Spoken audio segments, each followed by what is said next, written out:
Lukács permanece sempre fiel à perspectiva marxista da transformação social radical, mas em termos de referências temporais cada vez mais distantes.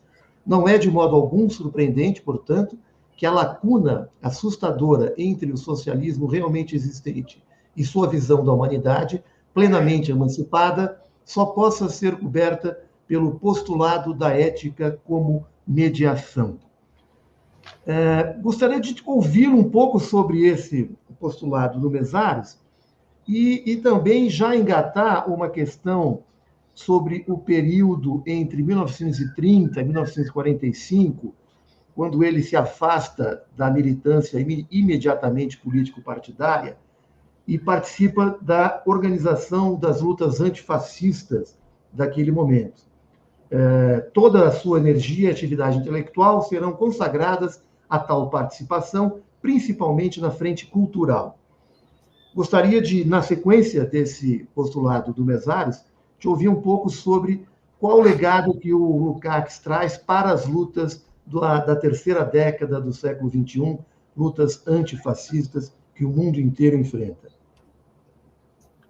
Ô, Cláudio, eu vou tentar te responder a isso, mas eu vou fazer uma observação prévia, se você me permitir. À vontade. Eu penso que Mesaros, e não por acaso eu o cito frequentemente, Mesaros conhecia profundamente a obra de Lukács, não é? E a admirava, mas também tinha reservas a ele, reservas à sua obra. O texto que você comenta, que eu inclusive coloquei na parte final desse meu livrinho, deixe-me só dizer ao leitor qual é a natureza desse livrinho que está na sua mão, que foi lançado agora pela Boitempo, numa coleção nova da Boitempo. Mas esse livrinho não é novo. Esse livrinho eu o escrevi originalmente em 1983, quando provavelmente a maioria dos jovens, eu sei que a sua audiência é sobretudo de jovens, a maioria dos jovens nem tinha nascido. Eu escrevi esse livro para uma pequena coleção da Brasiliense, que na época foi muito interessante, uma coleção da Brasiliense organizada pelo Caio Graco, que tinha o título de Encanto Radical. Eu escrevi esse livro em 83, quando muita coisa do Lukács ainda não estava traduzida ao português. E note, quando muito material inédito do Lukács permanecia inédito na época. Esse livrinho teve uma edição só e logo depois a coleção acabou. Ele hoje frequenta aí os sebos brasileiros. Ele é citado e ele é vendido a um preço... Bom, depois quem quiser vai olhar, a um preço exaustivo. Por quê? Porque esse é um livrinho raro, e se eu não estou enganado, foi o primeiro livrinho que apresentou Lukács de forma biográfica ao leitor brasileiro. Bom, depois disso, em 1983, muita água correu sobre a ponte, não é? Eu mesmo eu tive diminuído o meu QI, ou seja, o meu quociente de ignorância. Eu estudei mais, fiquei velho. E o ano passado, a Ivana descobriu esse livro. Ivana, editora da Boitempo. E disse, olha, eu estou fazendo aqui uma coleção, eu quero reeditar o livro. Eu disse, bom, mas aí a gente tem que fazer uma revisão. Então, este livro que você mostrou aí ao leitor, lançado agora, em 2023, defende as mesmas teses que eu defendia em 1983. Eu não toco, não é? Aquilo que eu escrevi, o tempo é que há de julgar. Eu não vou revisar nada. Mas eu revisei substantivamente esse texto. Eu atualizei a bibliografia, eu incluí textos de Lukács que naquela época não estavam divulgados. Então, sob esse aspecto, esse livro é um livro que pretende introduzir o jovem leitor ou outros leitores, até mais maduros, que tenham interesse em conhecer a obra do Lukács. Esse livrinho, eu chamo de livrinho porque ele é curtinho mesmo, são 100 e poucas páginas, né? É um livro Eu não sei se o leitor eventual vai concordar, mas é um livro fácil de ler. Eu escrevi com intenções de divulgação cultural. Divulgação cultural simples, sem simplismo. Ele me parece ajudar a pensar Lukács. Nele, eu faço uma viagem ao longo dos 86 anos da vida do Lukács. Então, quem lê esse livrinho vai ter uma visão ampla da importância de Lukács na tradição marxista. E não só. Lukács não é reconhecido como um grande pensador apenas por aqueles autores que se filiam ao campo do marxismo. Atenção, há autores que não têm nada de marxistas, nada, mas apreciam o valor qualitativo da obra do Lukács. Por que eu fiz essa viagem toda? Porque na primeira parte, no primeiro capítulo, salvo erro, desse livro, eu chamo a atenção para uma preocupação que marca profundamente o jovem Lukács, que é a preocupação com uma ética. O jovem Lukács, que nasce no Império Austro-Húngaro, a monarquia dual. O Lukács nasceu em berço, eu não diria esplêndido, mas quase. Lukács é filho daquele que foi um gestor bancário do segundo maior banco do Império Austro-Húngaro. A casa de Lukács era a casa de gente muito bem posta na vida. O pai do Lukács, não é? Percebeu que entre os filhos o Lukács era, sem dúvida, o mais dotado intelectualmente e o estimulou até os 30 anos de idade. Lukács não teve que trabalhar para pagar o pão de cada dia até os 30 anos de idade. Não é?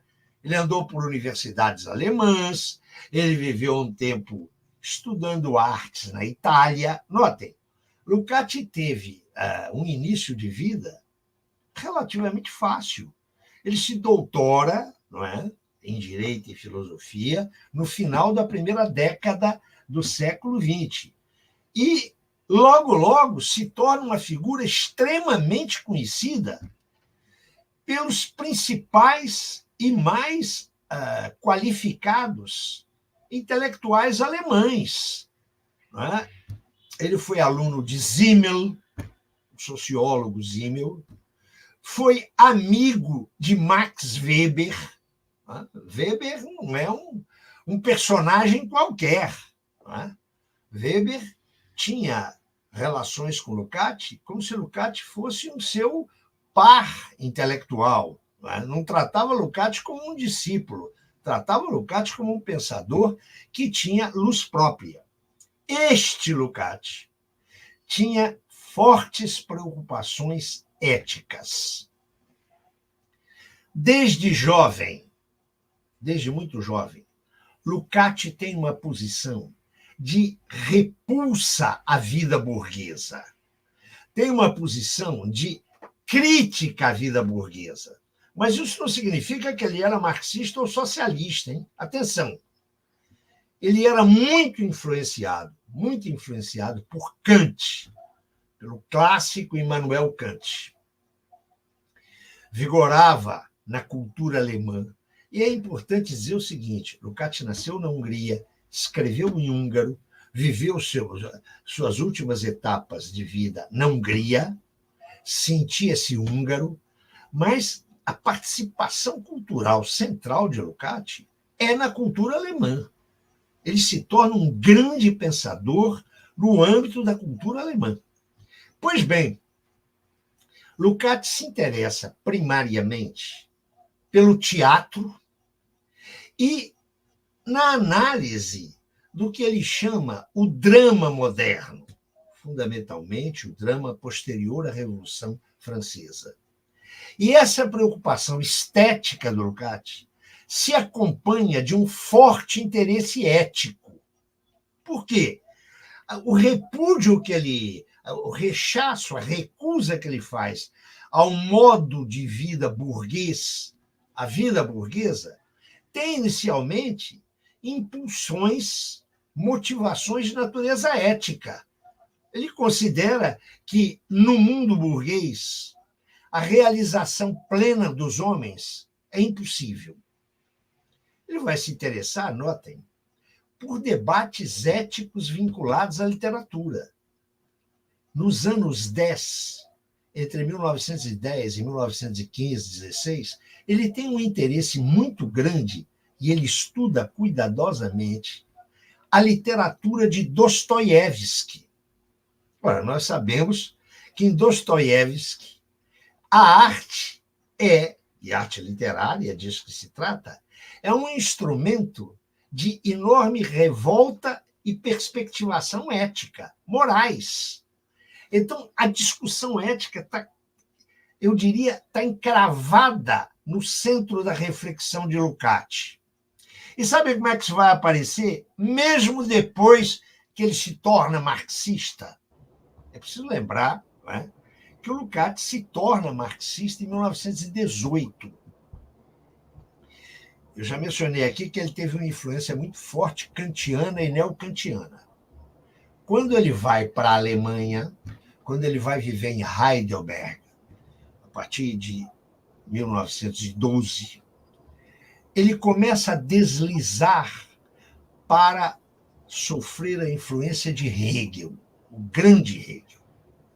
É nesse período que ele escreve uma obra, que é uma obra de transição, onde ele não é mais neocantiano, e ele se torna muito influenciado por Hegel, uma obra que muitos pensadores consideram uma obra-prima, e há elementos para isso, uma obra que está traduzida no Brasil, uma obra que ele conclui no início da Primeira Guerra Mundial e é publicada numa revista alemã em 1916 e depois publicada em livro. A obra intitula-se A Teoria do Romance.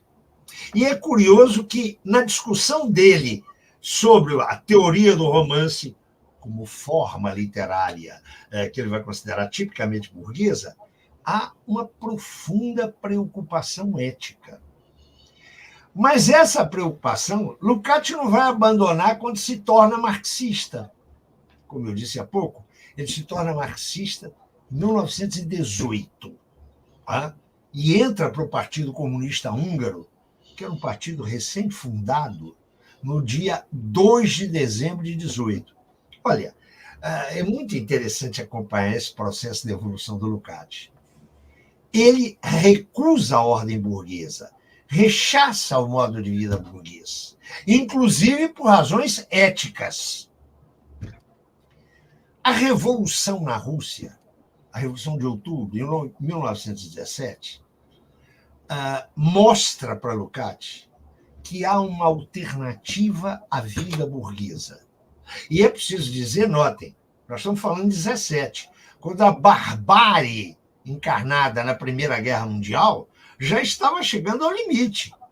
Boa parte dos amigos e mestres de Lukács considerava aquela guerra uma guerra justa. Considerava aquela guerra como algo que ia abrir o caminho para uma nova Europa. A posição de Weber quanto a isso é muito clara, hein? Atenção, muito clara. Weber se entusiasmou com a guerra. Lukács, desde o princípio, disse: isso aí é a barbárie, isso é o fim do mundo. A Revolução Russa mostrou, em 1917, para o Lukács, que havia uma alternativa à ordem burguesa. E no ano seguinte, ele escreve um artigo, no primeiro semestre de 1918. Ô, Cláudio e os nossos companheiros que estão nos ouvindo, vejam que coisa fantástica. Ao fim do primeiro semestre, aproximadamente, do ano de 1918, o Lukács escreve um artigo com o seguinte título: O bolchevismo como problema moral. O que ele diz nesse texto? Que os fins, aquilo a que o bolchevismo almeja, são inteiramente válidos. Ele não tem nada a obstar aqueles fins. Mas, isso lhe traz um problema moral fundamental. é que os meios utilizados pelos bolcheviques para chegar àqueles resultados, Lukács, não os aceita. Vocês sabem que escrever um texto e publicar um texto, né, não é uma coisa imediata. Lukács escreveu isso e mandou lá para uma revista.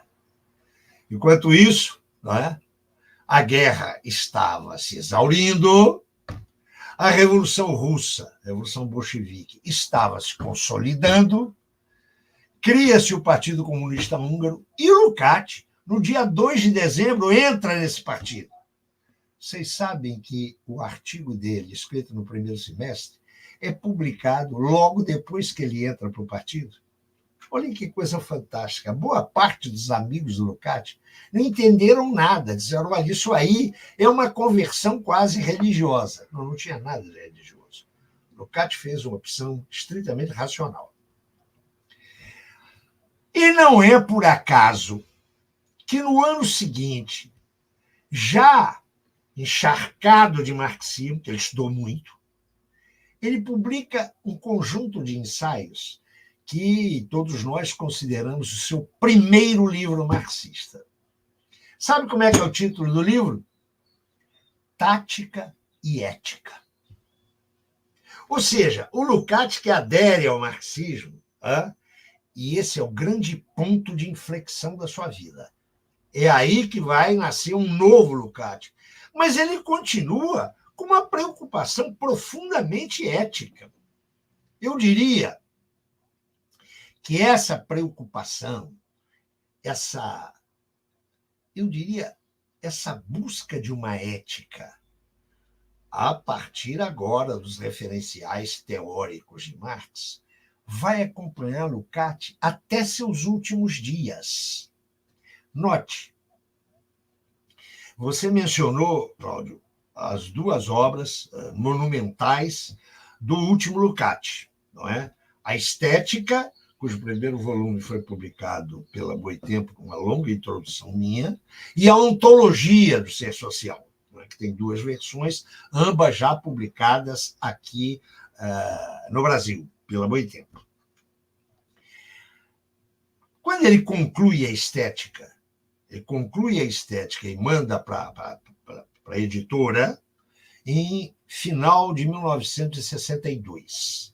E a Estética é publicada, é apenas a primeira parte da Estética. Ele não chegou a escrever as planejadas segunda e terceira. A Estética é publicada em 63. E aí, o que ele diz? O primeiro volume da Estética. Ele diz o seguinte, olha, eu estou agora publicando os resultados da minha longa jornada teórico-filosófica. Quero apresentar os resultados da minha estética, e atenção, da minha ética. E, fechado o trabalho da estética, ele começa a se dedicar àquilo que ele considerava ser... Eu acho isso fascinante, viu, meus amigos? Fascinante. Não sei se eu estou chateando vocês. O Cláudio tem que parametrar o meu tempo. O Lukács acaba de escrever a Estética e de publicar e diz, agora eu vou cuidar da minha ética. Mas para cuidar da ética, atenção, para cuidar da ética, ele tem que buscar fundamentos de natureza filosófica. E ele se põe a escrever aquilo que devia ser a introdução à ética. O que devia ser a introdução à ética? Para o Lukács, o constitutivo do ser social do homem, era aquilo que permitia a que somente esse ser pudesse construir concepções e comportamentos éticos. Nenhum outro ser tem a possibilidade, está lá na cabeça do Lukács, de construir uma ética valores, valorações, e agir e se comportar motivado por essas valorações. Então, ele se propôs a quê? A escrever uma introdução para a ética que culminou na elaboração da ontologia do ser social. Essa monumental obra, ciclópica obra, Ontologia do Ser Social, tem 2 versões, os prolegômenos, não é? Está aí tudo na edição da Boitempo.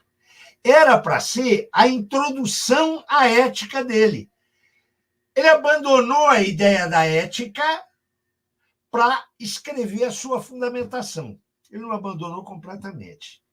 Ele deixou um conjunto de anotações, de apontamentos para a sua ética. Isso também está traduzido no Brasil, um excepcional trabalho de um importante intelectual brasileiro, que é o Sérgio Lessa. Isso está traduzido, tem uma edição bilíngue que o Sérgio providenciou e que está, vocês encontram aí, eu até cito no meu trabalho. Então, note, o Lukács viveu uma grande mudança na sua vida, quando ele adere ao Partido Comunista e torna-se marxista.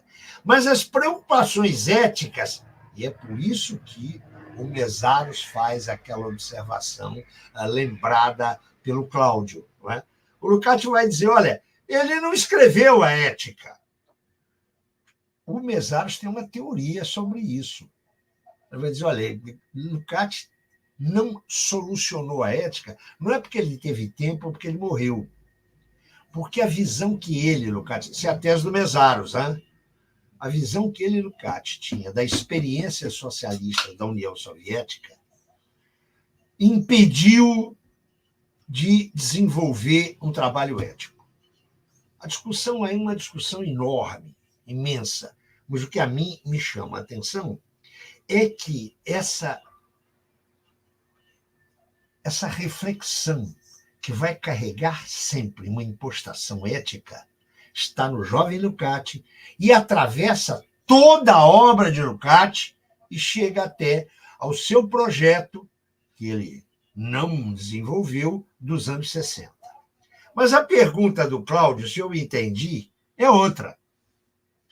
A pergunta do Cláudio, nós não tratamos ainda aqui de qual foi o comportamento do Lukács contra o fascismo. Espero ter condições de poder voltar a isso daqui a pouco.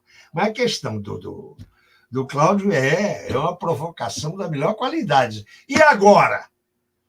As posições do Lukács, o antifascismo do Lukács, a obra do Lukács nos ajuda para enfrentar uma conjuntura onde há um avanço da direita ponderável, eu diria em escala planetária, não é? E nós aqui no Brasil experimentamos isso muito claramente nos últimos 5 anos. Eu quero dizer o seguinte, o fascismo que o Lukács enfrentou era diferente deste que nós estamos vendo. Hoje o que nós temos, eu acho que eu penso que nós devemos considerá-lo como um fenômeno de desenvolvimento do velho fascismo, mas com componentes inteiramente novos.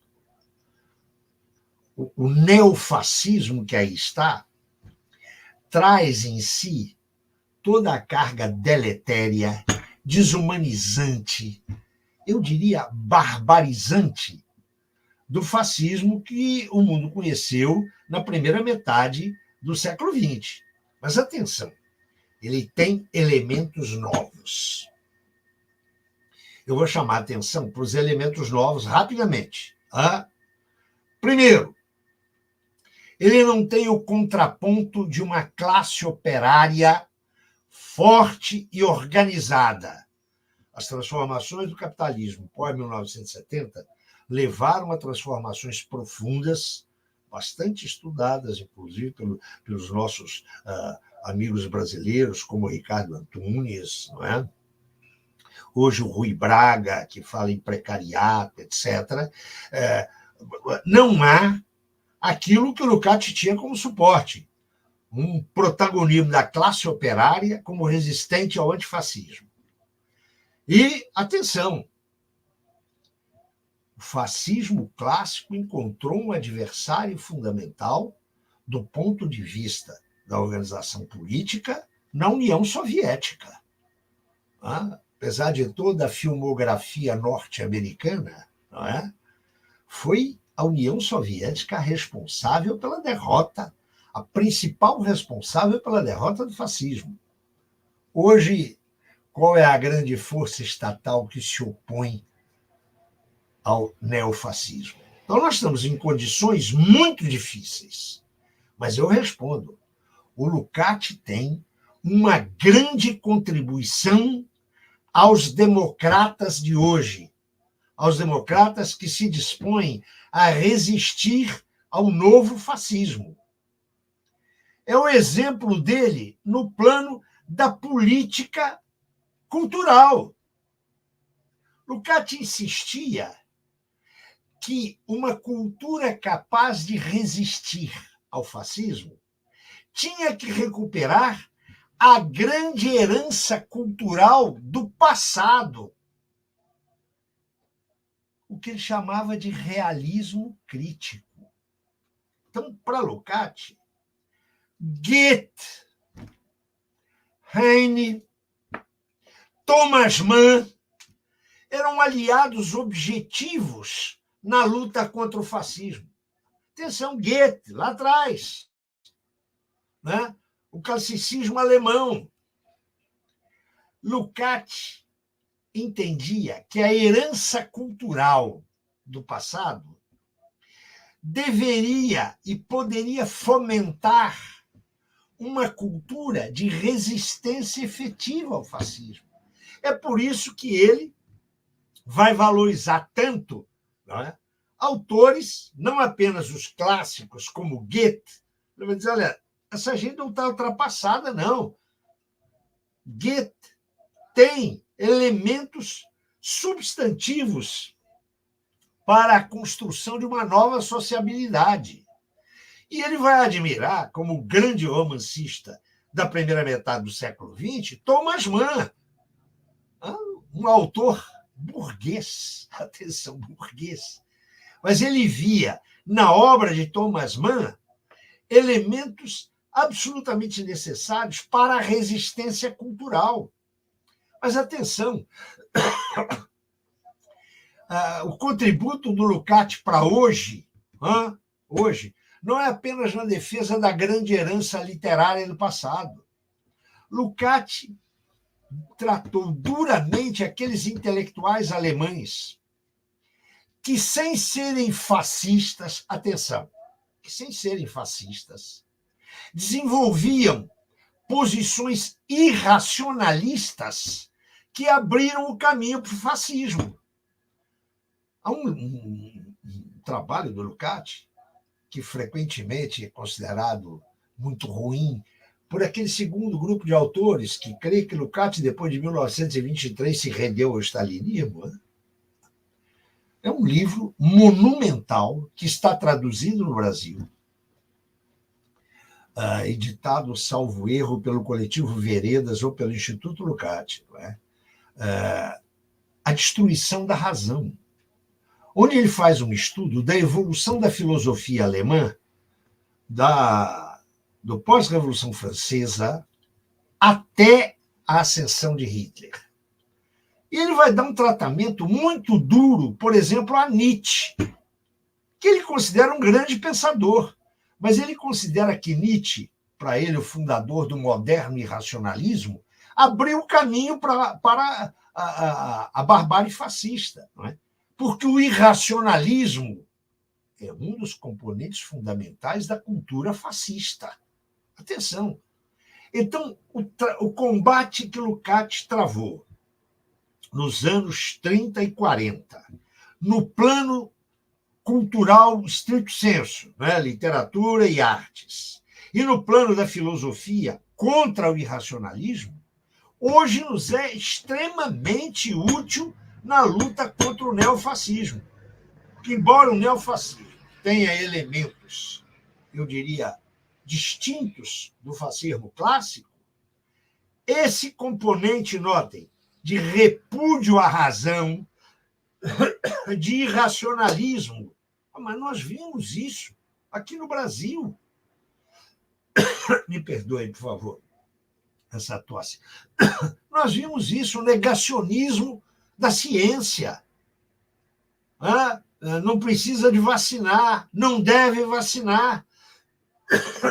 Esse irracionalismo é muito próprio de tendências fascistas.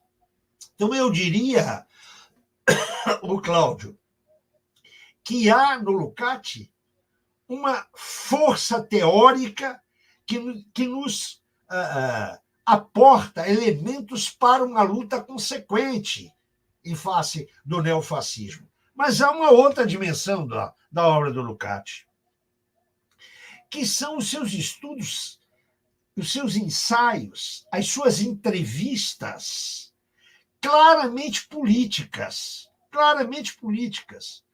Carlos Nelson e eu tentamos enfeixar esses materiais num livrinho,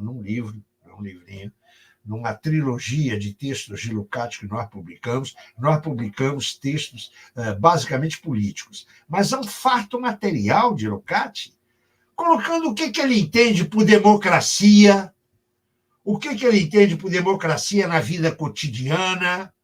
Notem, há em Lukács, especialmente, eu diria, nas entrevistas concedidas por Lukács, na década de 60, elementos extremamente significativos para a gente pensar uma democracia avançada, uma democracia aberta a reformas substantivas e uma democracia que não seja a democracia puramente formal, restrita, aquela da qual o velho Rousseau já suspeitava. Né? A gente se reúne de 4 em 4 anos para escolher quem vai nos mandar de 4 em 4 anos. Então, nesse sentido, meu caro Cláudio, explorar a obra lucasiana é encontrar instrumentos teóricos fundamentais para que a gente possa, no tempo presente, resistir à maré montante irracionalista que é um elemento que nutre o fascismo contemporâneo.